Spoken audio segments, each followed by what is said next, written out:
कुंभ राशि वाले बंधुओं, स्वागत है आप सभी का मंथन भिंड यूट्यूब चैनल में। तो कुंभ राशि वालों, जरा ध्यान से सुनिए। एक ऐसा महाशक्तिशाली उपाय जो इस नवरात्रि में ही आपको धनपति बना सकता है। मतलब कहने का यह है कि आपका पैसे का कैसा भी फ्लो बिगड़ा हुआ हो, पैसा आता ही नहीं है या पैसा आता भी है तो रुकता नहीं है, निकल जाता है, पैसे का आप सदुपयोग नहीं कर पाते हैं, तो ऐसे में हम आपको बता देते हैं, यह एक उपाय करके देखिए। नवरात्रि के दिनों में आपका कल्याण हो जाएगा। अगर नवरात्रि से शुरू करके और इसे और आगे तक ले जाना चाहते हैं तो इस उपाय को कर लीजिए। 21 दिनों तक भयंकर से भयंकर पैसे की कंगाली हो, दरिद्रता हो, समाप्त तो हो ही जाएगी, हर हाल में बचेगी नहीं।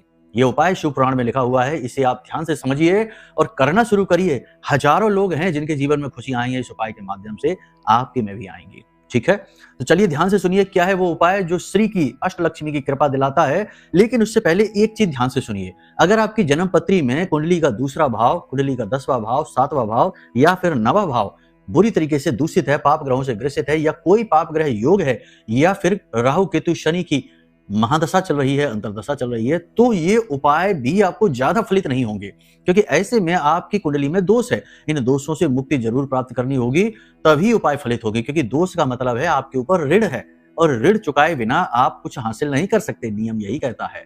तो पहला काम है कुंडली का आकलन कराइए। वीडियो में नंबर है, इन नंबरों पे फोन करिए, आकलन कराइए, दोषों से मुक्त होइए, उसके बाद उपाय करिए, फिर देखिए चमत्कार होते देर नहीं लगेगी। यही तो भाग्योदय के सूत्र होते हैं, जो सब जानते हैं लेकिन मानते कोई नहीं। मानते हैं जो, उनका उद्धार तो होता ही होता है।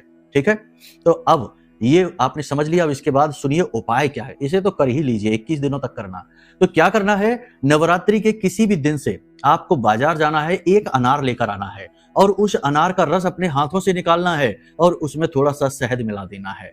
अब आपको शिव मंदिर में जाना है, भोले बाबा के पास जाना है और वहां पर बैठकर आपको प्रेम के साथ भोले बाबा का अभिषेक करना है, इसी अनार के रस से जिसमें थोड़ा सा शहद मिला हुआ है। उसके बाद भगवान का अभिषेक करने के बाद शिवलिंग के ऊपर थोड़ा सा आप इत्र लगाइए और उसके बाद आप देखिए कैसे कल्याण होना आपका शुरू होता है।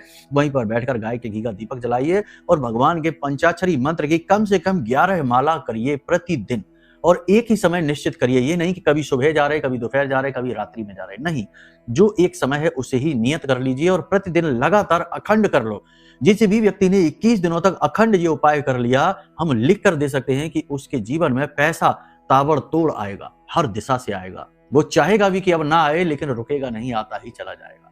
देने वाला जब देता है तो छप्पड़ फाड़ कर देता है, ये याद रखना है। प्रेम से बोलिए जय माई की।